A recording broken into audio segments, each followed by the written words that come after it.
Hey folks, Roland Martin here, literally fresh off of the airplane from Sacramento. Coming up on Roland Martin Unfiltered for Wednesday, April 24th, 2019. 8 Democratic presidential candidates appear at a forum organized by women of color on the campus of Texas Southern University in Houston to address issues important to women of color. We have highlights from today's 3-hour discussion, the forum that took place in Houston. Republican state legislators are again with a new tactic to suppress the vote. This time in Tennessee, they're trying to effectively ban voter registration drives. We'll talk to an activist fighting back against voter suppression in Tennessee. And Virginia Democrats, they refuse a donation from Lieutenant Governor Justin Fairfax. That's Democratic Lieutenant Governor Justin Fairfax. A Fairfax spokeswoman puts the party on blast. And the California Senate passes a bill outlawing discrimination based on natural hairstyles. We'll hear from the bill's sponsor. And Charlie Kirk, Candace Owens' buddy with Turning Point USA, he has been trashing Alexandria Ocasio-Cortez for her comments, or her lack thereof, about the Christians who were killed in Sri Lanka. But why is it in the last 3 weeks Charlie Kirk has said nothing about black churches that were burned in America? Oh, Charlie, I'm about to bust you in your fake Christianity. Folks, it's time to bring the funk on Roland Martin Unfiltered. Let's go. He's got it. Whatever the miss, he's on it. Whatever it is, he's got the scoop, the fact, the find. And when it breaks, he's right on time and it's rolling. Best believe he's knowing. Putting it down from sports to news to politics. With entertainment just for kicks, he's rolling. It's on go, y'all. It's Roland Martin, rolling with Roland now. He's funky, he's fresh, he's real, the best, you know he's Roland Martin now.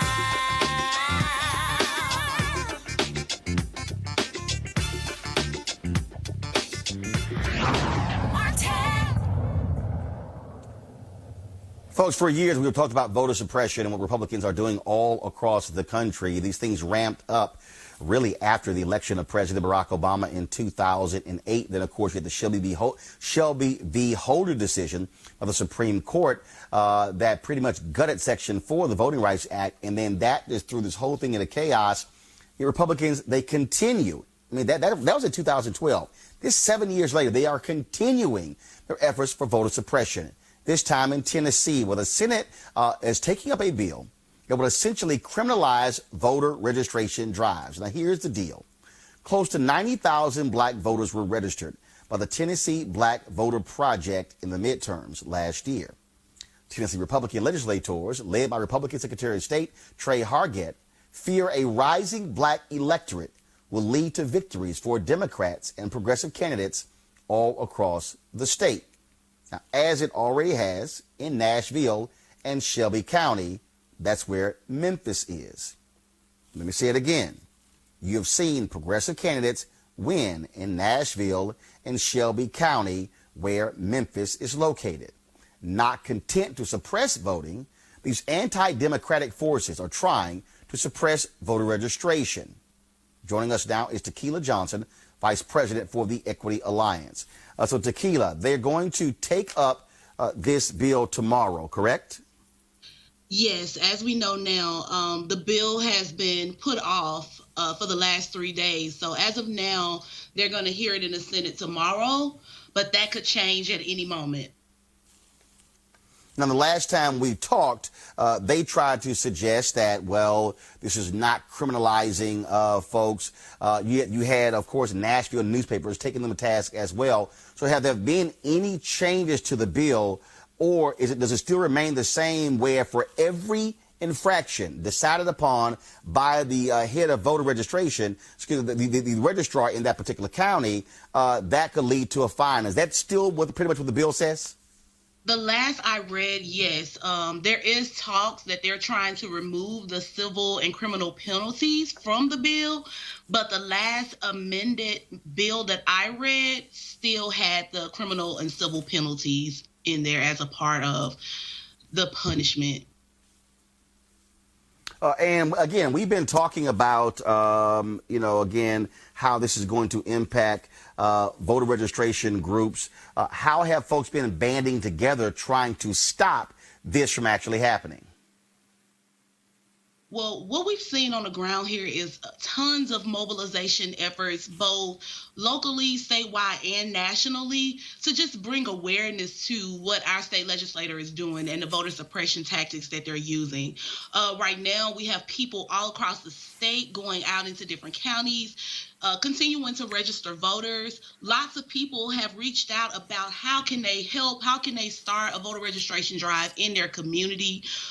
We've had all types of people from both sides, both parties reaching out saying this is wrong. I think what our state legislator has done here is, in the process of trying to suppress voters and make it harder for progressives, they've actually shined a light. They've actually helped progressives because, like I said, there have been young people in particular from both sides speaking out about this that are just up in arms about it, as they should be. And again, what we're talking about here is slapping fines on the folks who are registering. That means any group out there, whether you have grassroots groups, fraternities and sororities, other groups who oftentimes do voter registration, this is going to have a chilling effect because people are going to be afraid where any mistake they may make, that may result in fines. And these groups can't afford to spend $10,000, $20,000, $30,000. You're absolutely right. You have groups that are already very severely under-resourced that may receive small grants to do voter registration as a component of maybe some voter education or voter outreach program that are going to be penalized for making a mistake. One of the biggest things that stood out to me was on our Secretary of State's website, there are no clear guidelines as to what you can and can't do when registering a voter.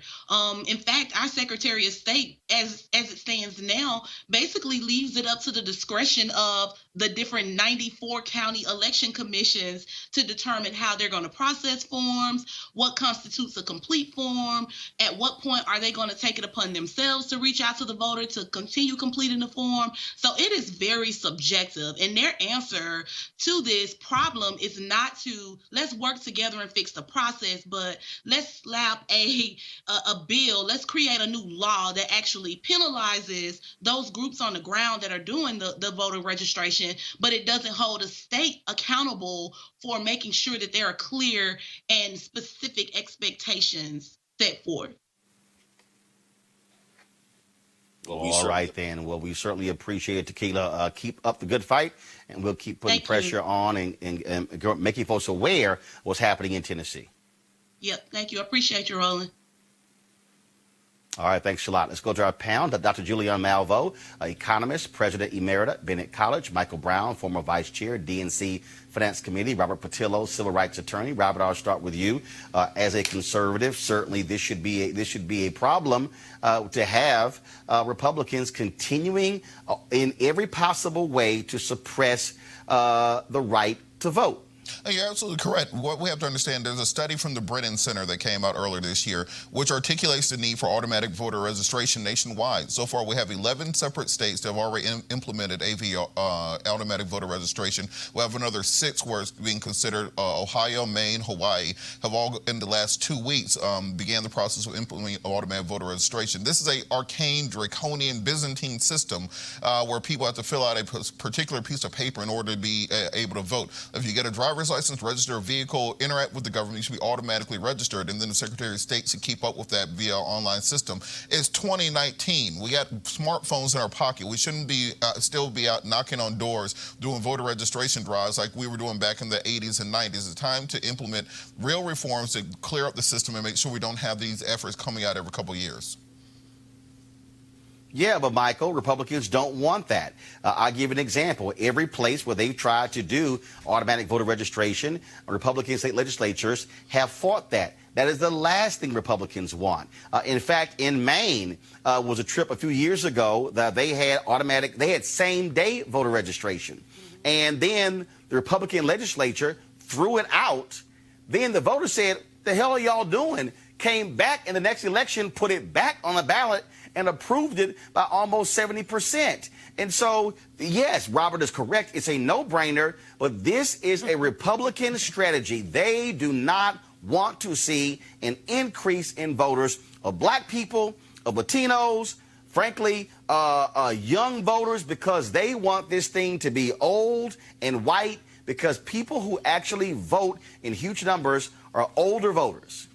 Absolutely correct. And before I answer your question about registering to vote and this particular topic, I'd like to congratulate Dr. Malveaux. She's being inducted into the D.C. Hall of Fame this week. So congratulations. Thank you. You're very welcome. But Roland, until we federalize what voting is in this country, we're going to continue to have, depending on who the governor is or the secretary of state in a particular state, you're going to have people trying to suppress. Should be federalized. I know there have been some efforts for that over the last several decades. They haven't really worked because then the states clamor, oh, this is a state's issue, it's not a federal issue. But to me, this is one of those things that should be federalized, and that's voting. Same-day registration. We should be making it easy as possible to vote, not more difficult, which includes voting should be on a national holiday. Roland, Look, Julianne, this is what I keep trying to explain to people right now. Okay, Donald Trump won in 2016 not just because Hillary Clinton was a bad candidate, not because she didn't go to Wisconsin, not because of the Russian interference. It was also because the Republicans had a very clear plan for voter suppression. In Wisconsin, upwards of 200,000 people were impacted. In fact, even when the Obama administration approved the voter ID law there in Wisconsin, a federal judge had to call in Governor Scott Walker's office saying, why are you dragging your feet on even issuing these voter IDs? The Republicans are going to use voter suppression in 2020 in order to try to get Donald Trump elected again. Absolutely. And when Robert says it's a no-brainer, the fact is that the people who are doing this have no brains, Robert, have no brains. They want to take power by whatever means necessary. They don't care about the notion of democracy of and by and for the people. And so what we end up with is all kind of schemes. This Tennessee scheme, Roland, as you know, is just one of many schemes to attempt to suppress the vote. This notion is really pernicious because people who are doing voter registration at outreach, as you say, sororities, fraternities, civil rights organizations, high school clubs, they're now being subjected to potential fines.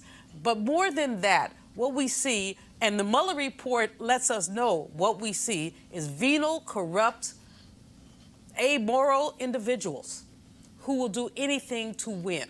They will do this to get that orange orangutan back into office in 2020 if they can. And all we have to do is to really organize, whether you're to a Republican or a Democrat. If you believe in democracy, it's time to say every vote has to count.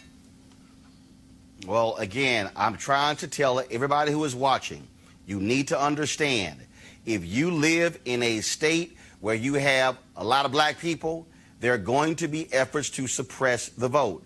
Young white folks. And listen, I told the civil rights organizations this, that they've got to stop just focusing on voter suppression specific to African Americans and Latinos.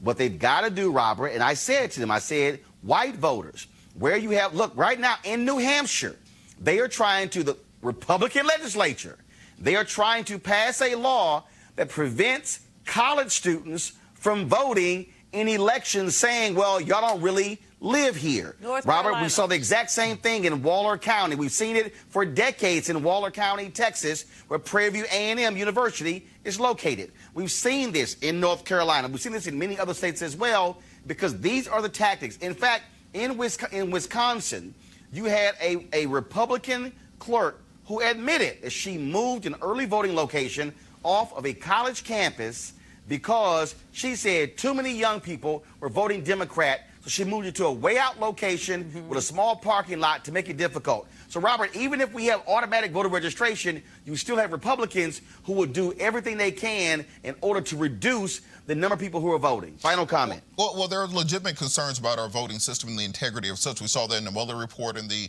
efforts of foreign governments to interfere with them. As far as students voting within certain jurisdictions, what happens often is if you have a college in an area, you have transient people who are deciding local policies. Transient people? Students who are there for 4 years. 4 years. People who are there for a couple years cannot Hold on, wait. Every 2, 3, or 4 years. Julian, wait. Robert, finish your point. The point is that local officials, if they do find that there is an outsized amount of people who are either transient, false voter registrations, we had the scandal a few years ago where people were paying people to create voter registration documents and therefore submitting false registrations. We do have to clean up the system. That's why I think the automatic voter registration system is the most simple way of doing so. Robert, were those people prosecuted? They absolutely were prosecuted, yes. But Roland. Now let me mention this question. Now, hold on. You just said transient people who are there 4 years. So, if I move somewhere and I live there 2 years, I can vote where I live, correct? Correct. But if that's your intention to become a resident there, that's one thing. No, wait. So what is the problem if you have college students who are there, and let's just be honest, they're 9 months, or you have some people who go to college year-round, they literally are being impacted by local policies. Why shouldn't they be able to vote? Well, if you are not a resident of that area, you should not be deciding local politics. I don't want somebody. You live in a dormitory. If you live on a campus, but if we're deciding property taxes, we're deciding school zones, we're deciding millage rates. We don't want people who don't live in that area deciding those things. No, but wait, Robert. Robert, why are you limiting what folks are able to vote on? They are there. Are they not driving on roads? Are they not living in those areas? When look, I'm wearing my Texas A&M shirt. Are they not I lived in Bryan, Texas. I lived in an apartment complex. I did not live on campus. I was a resident of Bryan, Texas. Why should I, because I'm a student at Texas A&M, even though I'm from Houston, why should I be able to vote? Well, because you should be voting on the local concerns where you reside at, where your mail goes to, where your car is registered at. That should be where you're voting at, on the local issues that affect you. You should not be voting on someone else's issues. Okay, Robert. Someone else's this issues. is why All that's issues are nonsensical, local Robert. issues. This is why that's nonsensical. That's nonsensical. Here's the deal. I own a home right now in Texas. That's my homestead. I live in Virginia. I am still registered to vote in Texas. I still pay taxes on the home that I own in Texas. So, are you telling me that I should not be able to vote there? I'm making the exact. You should be voting in Texas because that's where you reside. That's where your domicile is. That's where you're a resident of. That's where you own a home at. You should. I do feel that when you restrict your ability to vote on local issues in Virginia, well, then you don't have a stake there in Virginia as you have in Texas. Now, Robert, please. No, Robert, that ain't flying. Julian, real quick, then Michael, then I'm going next story. This is just nonsense. The fact when students come to live in a community, they are part of that community. They have a right to vote in that community. Yep. They are there. They are subject to any decisions of that community. When I was at Bennett, we had Bennett bells, our voting bells. Young ladies at Bennett College for Women voted 95%. In Greensboro, as they should have. And then North Carolina tried to change the laws with some tricky-dicky stuff that said that they couldn't vote because they were only part-time residents. If you live someplace 9 months of the year, you are a resident. This nonsense of having some litmus test as to how and why you vote is nonsense. We need to have a universal voting for everyone. If you're over 18, you should vote in the community where you're domiciled. If you are on a college campus 9 months, Michael, and most of them are there 12 months of the year, you vote. That's all, Robert. Don't do that.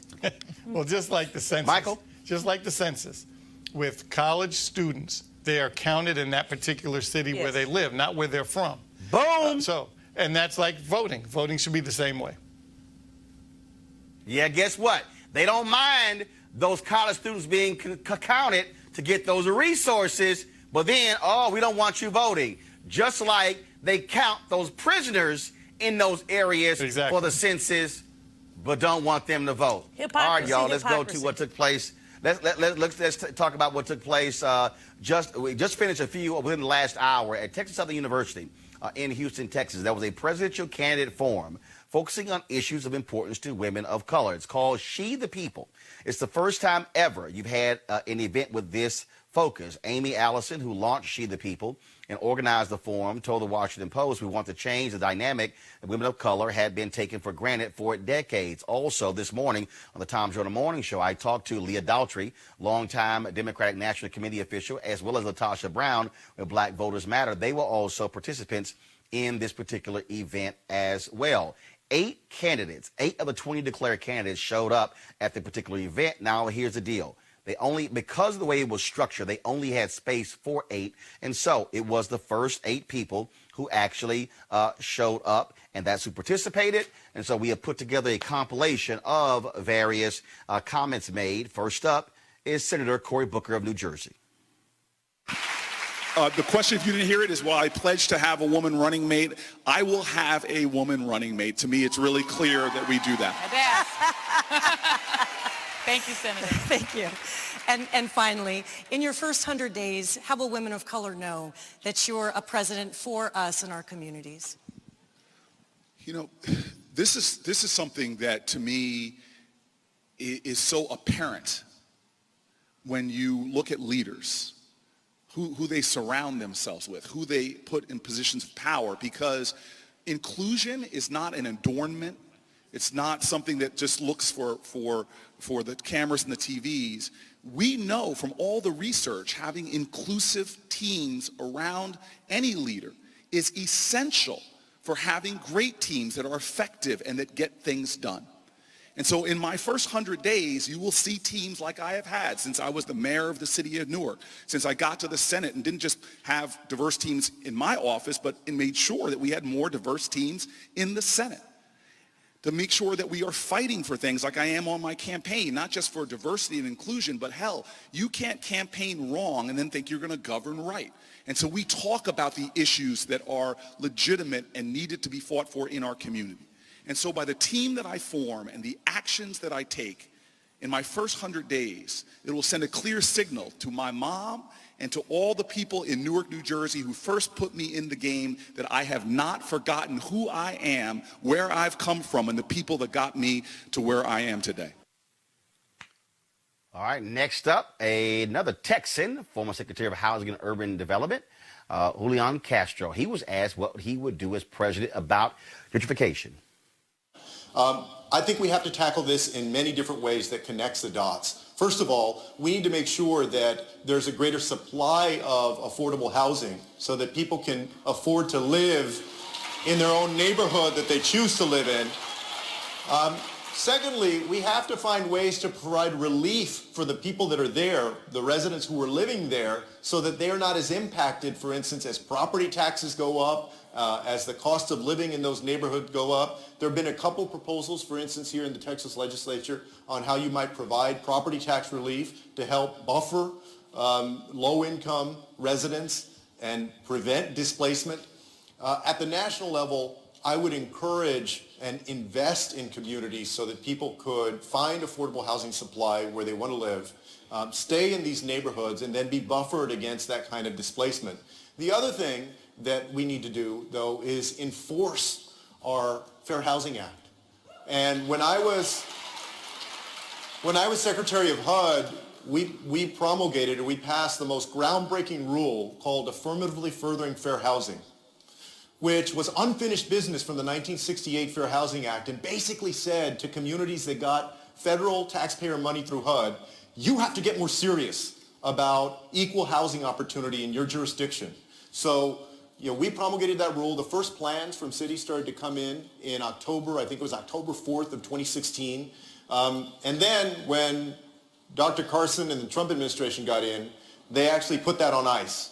If I'm president, one of the first things that I'm doing is making sure that we bring back affirmatively furthering fair housing so that every community has to answer for equal housing opportunity. And I believe that that's going to help to address this issue of gentrification. All right, folks, next up is Hawaiian Congresswoman Tulsi Gabbard. A lot of us have just been reading through the Mueller report. It's quite lengthy. But one of the things that it touched on was the ways in which Russia specifically targeted communities of color, impersonating Black Lives Matter, going after women of color, black women, and using that to divide the electorate and to discourage African American voters. And the second piece being literally targeting some of the voter rolls, going after voting systems in multiple states. Yeah. Do you believe that Russia is a threat to the voting rights of people of color? I think Russia, what was done, as well as any other country that seeks to interfere in our democracy and in our elections, is unacceptable, and it has to be taken seriously for the threat that it provides. I think it's important, that second point that you made about actually trying to interfere in the voter rolls, in our elections systems. This is the huge vulnerability that threatens our next election that so far, unfortunately, has not been addressed. The fact that there are still many states in this country who don't have paper ballots or any kind of auditable paper trail to make sure that whether it's another country or an individual rogue actor comes in and tries to manipulate our votes, tries to change our votes to change the outcome of this election, our system is vulnerable to those hacks and attacks today. So I've introduced legislation in Congress called the Securing America's Elections Act. Very simply put, solves this problem by making sure that every single state either uses paper ballots or has a voter-verified paper backup, so that we in this country have an auditable paper trail to protect our democracy. All right, folks, next up is California Senator Kamala Harris. Criminalization of and contributed to the problem of mass incarceration in our country, and has led disproportionately to the criminalization of young black and brown men in this country. So there's that. There is the broader point about the failed war on drugs. There's no question it was a failure. And part of the problem was that what is essentially a public health issue became a criminal justice issue. And then now, thankfully, some have evolved around the opioid issue. But look, where were they when we had what was called the crack epidemic, right? And so we know that this is a system, in particular around the criminalization of drug use and possession, that has been infected by racial bias. And we have to speak truth about that. We have to speak truth in terms of the way that enforcement happened and what the result was in terms of mass incarceration. So one, we need to decriminalize and actually legalize marijuana use. Second, we need to deal with the real issue, which is the issue of undiagnosed, untreated trauma, in particular in poor communities and communities of color, which leads to predictable behaviors, including self-medication, because of a lack of public health resources in those communities, a lack of mental health resources in those communities. And I will tell you, as President of the United States, one of the things that I will implement is that we have mental health care on demand, and we have drug treatment on demand. All right, folks, next up is Minnesota Senator Amy Klobuchar. And you talked about, as a quick follow-up, having a law enforcement background and a background as a prosecutor.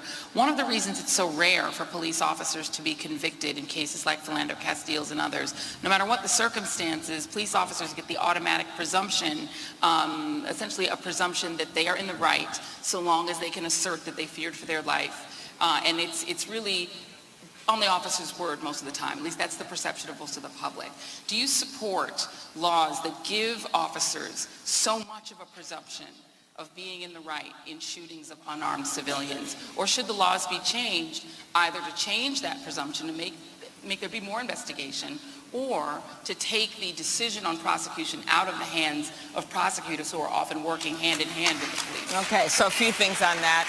Obviously, we should look at those laws. They're state by state, and I think they vary. But the things that I think are a problem, when I was a prosecutor, everything went to the grand jury. That's how we did it back then, when there was a shooting. And I think there needs some more accountability with the individual county attorney, in my case, prosecutor, looking at those cases themselves and owning what happens. I think the investigation should not be done by the police department where the officer worked. I feel very strongly, and I actually took a stand on this way back when I had that job before, that shouldn't happen. So I think you have to have a fair process when you investigate these cases.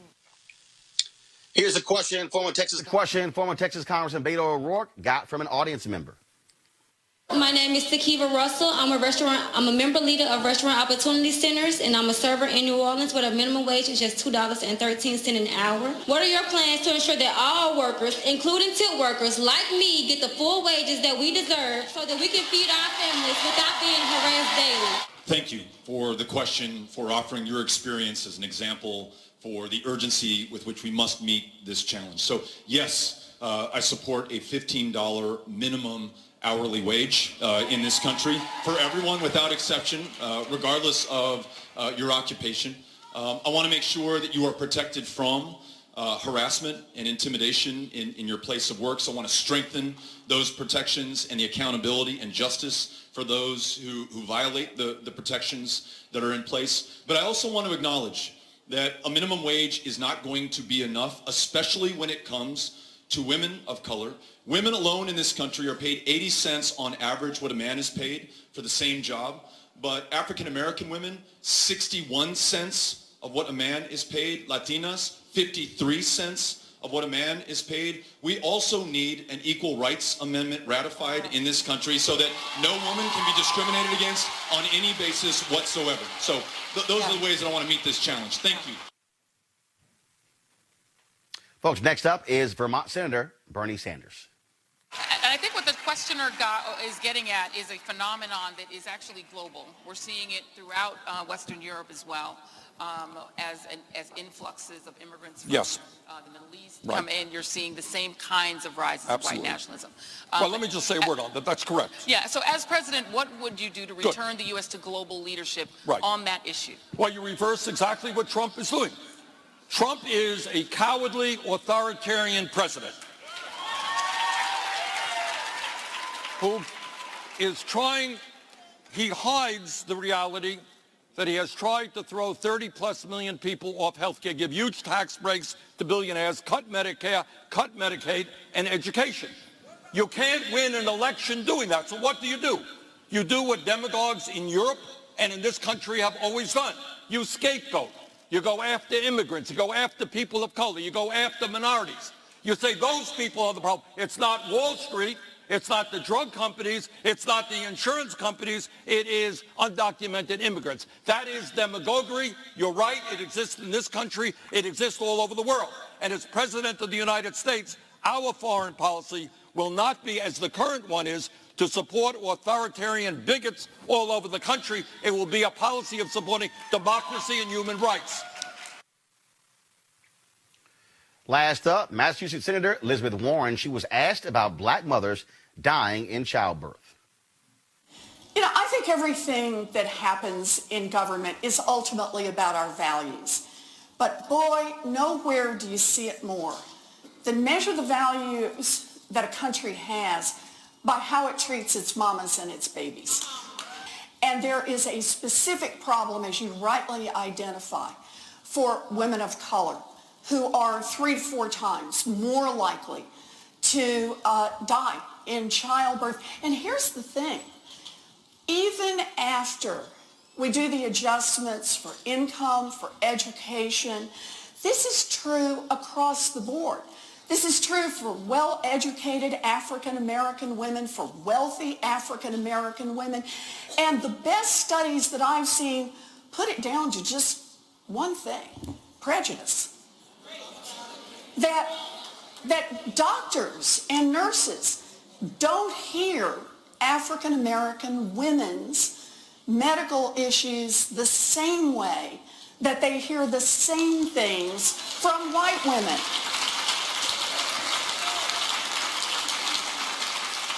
And we got to change that, and we got to change it fast, because people's lives are at stake. So I got a plan I want to use. I want to talk to the hospitals, is where most of these births take place, and I want to talk to them in the language they understand: money. Well, here's what I'd like to change right now in maternal health, and that is to say the hospitals are just going to get a lump of money, and if they bring down those maternal mortality rates, then they get a bonus, and if they don't, then they're going to have money taken away from them. Now, folks, you can actually go on MSNBC. They did not put this on television. They live streamed this whole event, so it's on their website. Also, in about 30 or so minutes, a number of the candidates are also going to be appearing at the African American Mayors Association. They're going to be actually having a forum there. That's also happening in Houston. And so we're going to be sharing that video on our Facebook page as well. I want to start with you, Julian. This was critically important to focus like a laser on these issues affecting women of color to have this forum. I had sent an email last year, actually early this year, saying, hey, there should be one specifically for black women. And the black women should tell the Democratic National Committee, y'all know y'all need us. And so I believe there should be a debate. There should be a debate either this year or in 2020. It could be in North Carolina at Bennett. It can be at Spelman in Georgia. It could be at Florida A&M in Florida, all those battleground states. And I think the Democratic Party should do that. And let me also say this. It's a damn shame not a single black cable network carried this event. Roland, you know, Go first ahead, of all, Julian. I agree with you on that. Somehow, some of our folks are not woke. Everybody Brown ain't down. This should have been carried live on the networks that will go unnamed right now. And kudos to you for making sure that we see this on Roland Martin Unfiltered. Secondly, you're absolutely right that there needs to be a conversation about black women, not women of color. Let me say this, black women. Because when we say women of color, we subsume a lot of things. The sister who stood up and talked about tip wages is an important conversation to raise, even as we have the Fair Wage Act that's been introduced, H.R. 1, talking about wages. And then you have these folks coming in saying, well, maybe we should have a regional wage. When you have a regional wage, you disproportionately affect black women. A third of black women would be positively impacted if we were able to get the wage up to the $15 an hour. So I think it's important to have this kind of conversation. I think it's also important to drill down. I like the fact that this occurred at Texas Southern. I'm not so sure that I was in love with the format. You had them coming on one after the other, and kudos to the sisters who did it. But at the same time, let's think about how to compare and contrast people's views about something. Kamala always comes up wonderful. Bernie always screams. I don't know what Beto does, and I'm still not a fan. None of this is useful. It's just my thoughts. Got it. Useful at this point. But Michael. what's useful at this point is to recognize this constituency as a key constituency Got and it. to pay attention to it. Michael. No, absolutely. And it's important to not just have this one time, but it has to happen several times. And frankly, it could happen all over the country. It doesn't just happen in one place. But frankly, African-American women, to Dr. Malveau's point, not just women of color, but black women have really been the backbone of the Democratic Party, probably right before my father was chair. And then, frankly, when all the black women came in as members of Congress was when he was chair. And black women haven't really been rewarded like they need to be rewarded. And now it's time. Now our women are obviously smart, they're talented, they know the issues, they can fight.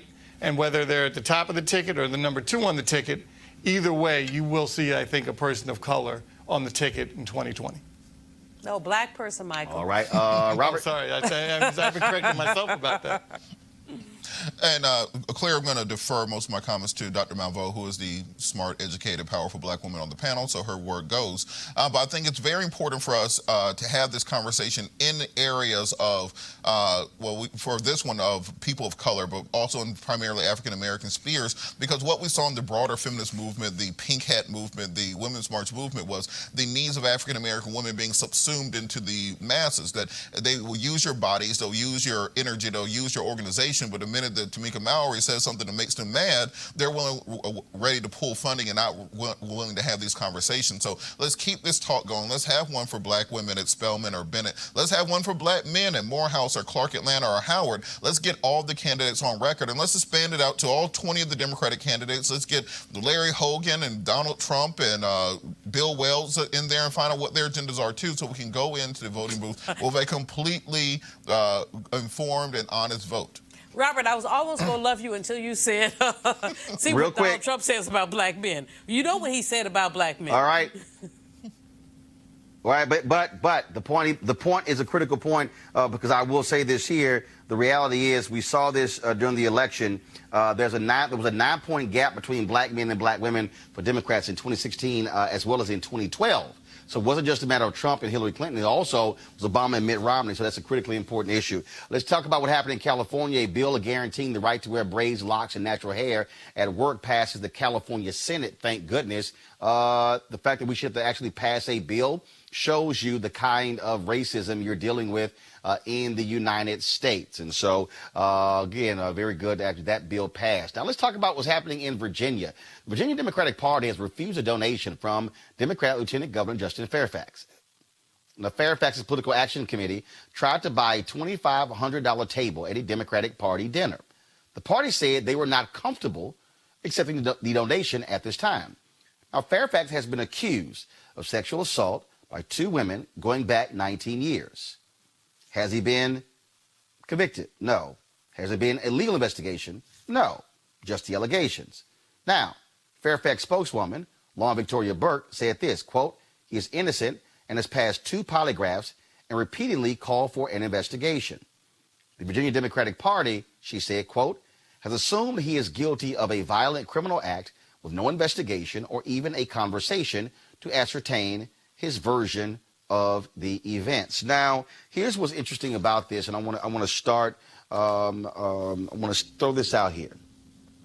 This is the same Democratic Party that, when he was running for lieutenant governor, would not let him speak at their state convention, even though he had already been given.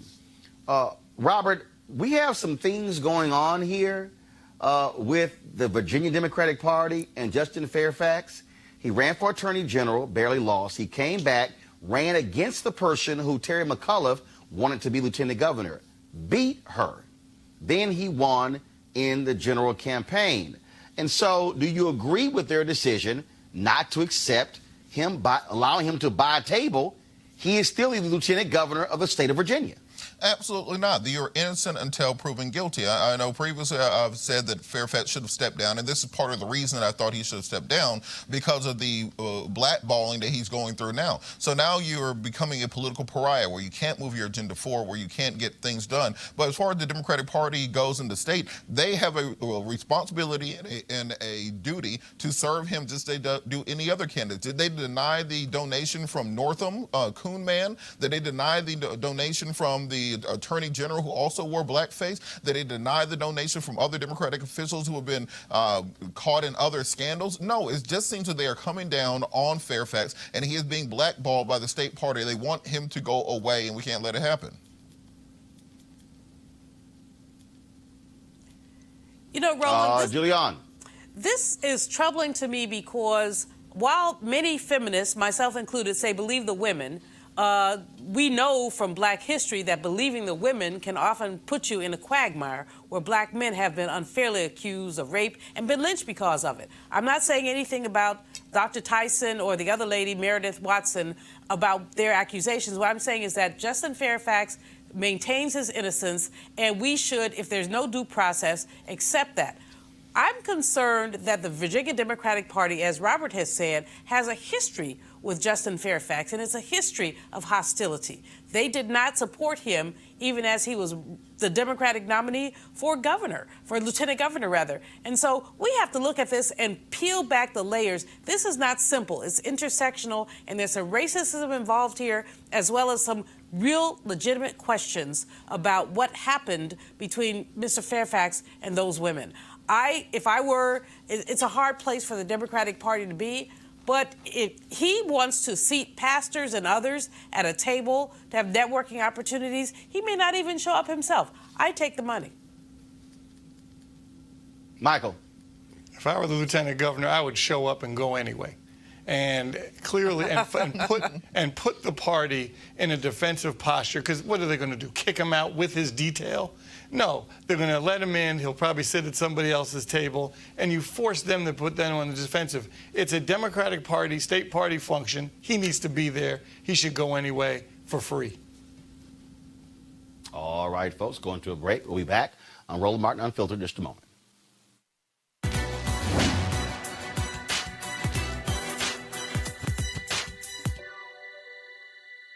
Our ability to create has outreached our ability to use wisely the products of our inventions. Civil rights activist Whitney M. Young, Jr.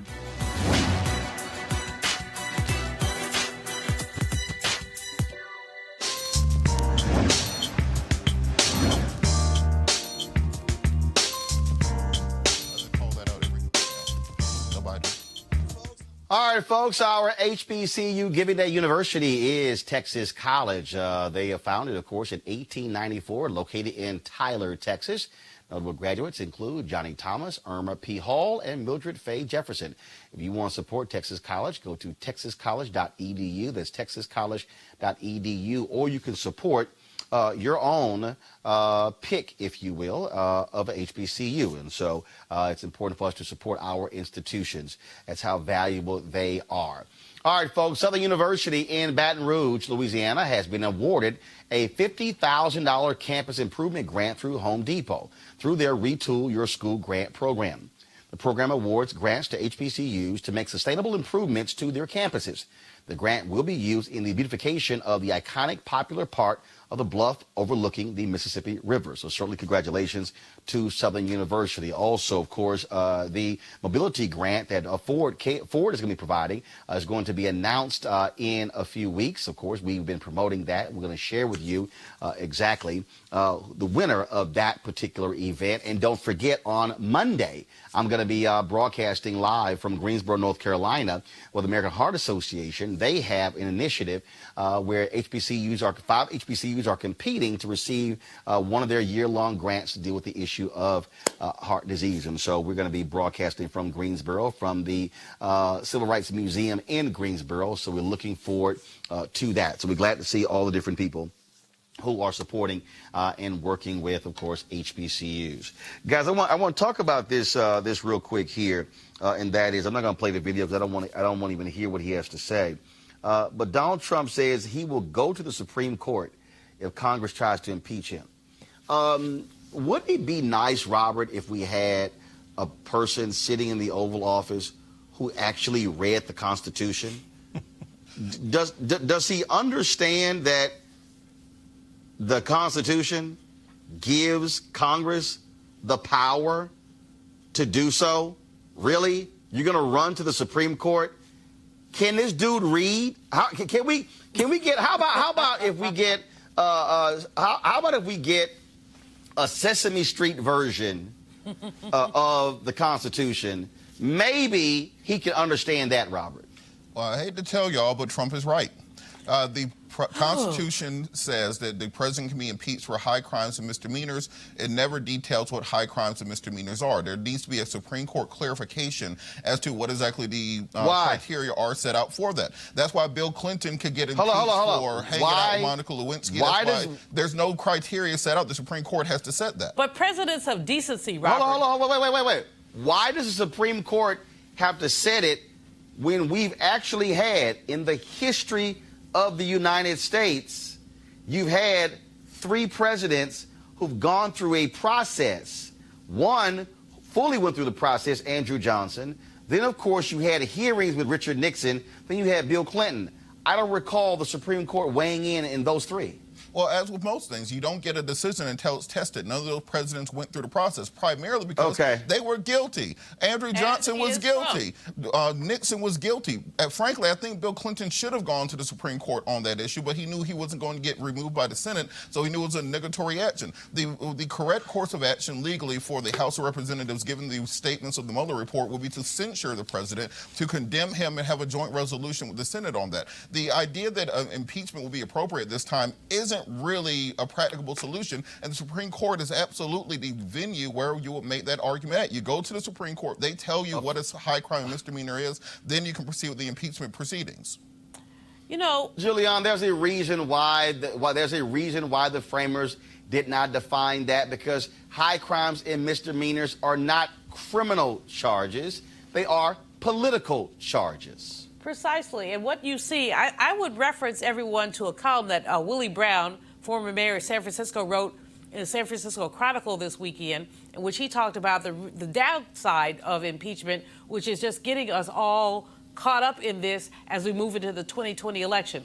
I think that Robert is right about one thing, just one, that a censure would be appropriate and that it should be a bipartisan censure. However, and as you say, Roland, high crimes and misdemeanors are not spelled out.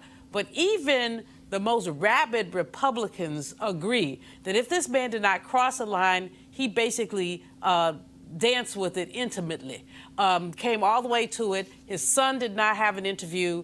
His daughter did not have an interview. They demurred. They refused to release their tax returns. The Congress is a check and balance on the presidency. We have a tricameral system, the presidency, the court, and the legislature. And basically what he's doing is saying he does not have to pay attention to the legislature. And he has been provocative with his tweets and with everything else. And somebody, Nancy Pelosi, Chuck Schumer, listen while I'm talking, somebody needs to put their foot down and say, okay, if we don't impeach you, we will so embarrass you that you're unfit for re-election. Michael, before you speak, I'm going to read something here that may not sit well with Robert. On January 13th, 1993, Supreme Court Chief Justice William Rehnquist said this here. On behalf of a unanimous court, he ruled that authority over impeachment trials is, quote, is reposed in the Senate and nowhere else. Supreme Court doesn't have to define it. They've already made it clear. Impeachment lies with Congress. Nowhere else. I wasn't at the top of my class in law school. I probably wasn't even in the middle. But I know one thing. In constitutional law, I guarantee you, I don't even think the Supreme Court will even hear the case. That's how far off. This isn't even a close call. What 45 is trying to do, and clearly I guess he thinks it's the best thing to do, he's trying to run out the clock on everything. Yeah. He's basically said, I'm not turning anything over. None of my people are coming to testify. I'm going to take everything to the courts, and while everything trying to churns its way through the court system, before we know it, we'll be at 2020, and then obviously we'll wait to see what happens at the ballot box. What probably will happen or could happen is you're going to have some Democrats, obviously, that are going to continue to push leadership. Because at some point, if you clear the decks early enough, impeach him now.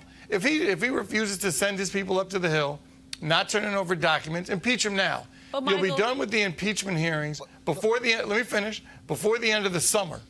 Then you can start doing it. Go to the White House, talk about infrastructure, talk about prescription medicine. You clear the decks of the impeachment thing. He has a label of impeachment. We know he's not going to get removed from office, but he'll have the impeachment label. But Michael, do you want Pence? Do you want Pence? I mean, we impeach Trump. We get Pence, which is like Trump in a Monsignor's robe, cleaning it up with Catholicism. Well, look, the dirty Here's the deal. Hold up. Here's the deal. Very simple. This has nothing to do with Pence. Congress has a responsibility for the sake of democracy of this republic to say if there is a report that is dealing with obstruction of justice, then you deal with that. The Mueller report lays it out. That's what we're talking about here. Final comment before I go to Julian from you, then Robert before I give my final commentary. Again, just echoing the same chamber. I think you could clear the decks, get rid of all this drama about impeachment, about the Mueller report, and then get to real issues that Americans care about getting ready for 2020. There's no need. We know he's not going to get removed. We know the Senate is not going to. They may not even take it up. I think they're required to take it up, but clearly he's not going to get removed. And then so some people say, then what's the point of doing it? Put the label of impeachment on him. Well, guess what? Let him run with that. Michael, what I think is that Nancy Pelosi needs to use her leadership. She needs to use her leadership to censure this man. I don't know if impeachment is the right way, but I do know that there must be a congressional response to this Mueller report, which frankly is damning. He keeps trying. They got their spin cycle, and their spin cycle is going. Got it. Spin cycle can clean up the stain. Robert? Very quickly, Democrats don't have the votes in the House to impeach. If the vote was held right now, they would not have the votes to impeach. You don't know they that. do not have the votes in the Senate to remove. What are you basing that on? They don't have the votes in the House. You said what? What are you basing that on? They don't have the votes in the House. That's based on what? Speaking of people I know in the Capitol, I know multiple, as many as 25 red state Democrats who said they would not vote for impeachment right now. Nancy Pelosi is defending those people by not bringing this up to a vote. The proper venue is a censure. Censure the president, move on, condemn him, move on to the 2020 election. If you want to remove him, then win it the good old-fashioned way in November. Well, guess what? If you don't obstruct justice, there's no need for all of this. The Mueller report lays out clear, undeniable cases of obstruction, and Robert Mueller said he left it up to Congress for that very reason. All right, folks. So I was on the plane today, flying back from Sacramento. First of all, we had a phenomenal school choice town hall meeting last night, and I'm going to be detailing more of that, especially the black state legislator in Sacramento who is sponsoring a bill there that will cap charter schools, even though the top charter schools exist right there in his own district. But I'll deal with that another day. So I'm sitting on the airplane, and before we take off, I'm looking on social media, and I'm seeing all of these different tweets. And so I see this tweet from white conservative Charlie Kirk. Now, why am I saying white conservative Charlie Kirk? Because he's a white conservative. And what happens is, he was criticizing Congresswoman Alexandria Ocasio-Cortez because of her tweets with regards to the mosque shooting in New Zealand. And he was criticizing her because he felt that she did not say more about the shooting of the bombings that took place in Sri Lanka, where more than 300 folks were killed that took place in Christian churches. So I was sitting there and I said, Charlie is really, really concerned about the lack of comments with regards to Christians being under attack. So I then began to scroll down his timeline, and I began to see all of these different tweets. This is what I see. I recall more media outrage and backlash for a teenager wearing a MAGA hat doing nothing wrong than the media's outrage and coverage when hundreds of Christians are killed on their most holy day. I see this other tweet. The attacks on Christianity are only worsening. Christians are being persecuted all across the globe. They're being slaughtered by extremists in the Middle East and killed in places of worship. The media seems to always quickly move on after these attacks. That's what he wrote. Check this out. He tweeted, I don't know what an Easter worshiper is. I know them as Christians. It seems there will be nowhere near the outrage or calls for healing unity as there was after the horrible New Zealand attack. Christians are under attack all across the world. We must wake up. Here's another tweet. For that very reason, I was shown mercy so that in me, the worst of sinners, Christ Jesus, might display his immense patience as an example for those who would believe in him and receive eternal life. 1 Timothy 1:16. I bet Donald Trump has no idea about that. Okay, so we didn't pull all of them. I wanted all of them because there were multiple tweets where Charlie Kirk was talking about Jesus and Christianity, these attacks. But do y'all know what I did not see? I did not see a single tweet from Charlie Kirk about 3 black churches in Louisiana burning to the ground. See, don't you find it ironic that Charlie Kirk, Mr. Jesus, Mr. Christian, Christians under attack all across the globe, yet he couldn't find any time to tweet one time about black churches being burned in Louisiana. In fact, if I recall, the first national story was in the New York Times on April 3rd. Today is April 24th. That means that Charlie Kirk has had 3 weeks. He's had 3 weeks to literally send a single tweet out about black churches burning in Louisiana. They found time to talk about the burning of the cathedral, Notre Dame. He found time to talk about Christians being persecuted and the bombing in Sri Lanka. Took his time to trash Democrats for not commenting on other issues. In fact, if you go to his tweet, he's all these tweets talking about Donald Trump and black unemployment and the First Step Act and all these great things he's doing for black people. Yet Charlie Kirk, Turning Point USA, white conservative evangelical didn't say a damn thing about 3 black churches in Louisiana burning to the ground. I didn't see Charlie Kirk say that he was going to send out a tweet to Turning Point and have them contribute to the fund that has raised $2 million to rebuild those churches. Well, maybe Charlie Kirk is following his supreme leader, because see, in 3 weeks, Donald Trump has said nothing about black churches in Louisiana being burned down. Oh, Michelle Bachmann, former Congresswoman, she said that Donald Trump is the most holy, godly president she's seen in her lifetime. Yet when 3 black churches burned down, nothing from the White House. Oh, did I also tell y'all that it was a white supremacist who was arrested for burning the churches down? Did I also tell y'all that that white supremacist is the son of the deputy sheriff where those churches are located? See, y'all, this is what I keep trying to explain to y'all. White conservative evangelicals, a lot of them are some fake ass Christians. Oh yes, I cuss for a reason, because they're fake. Because see, they don't actually care about black people. They don't actually care about black churches. They don't care about black Christians.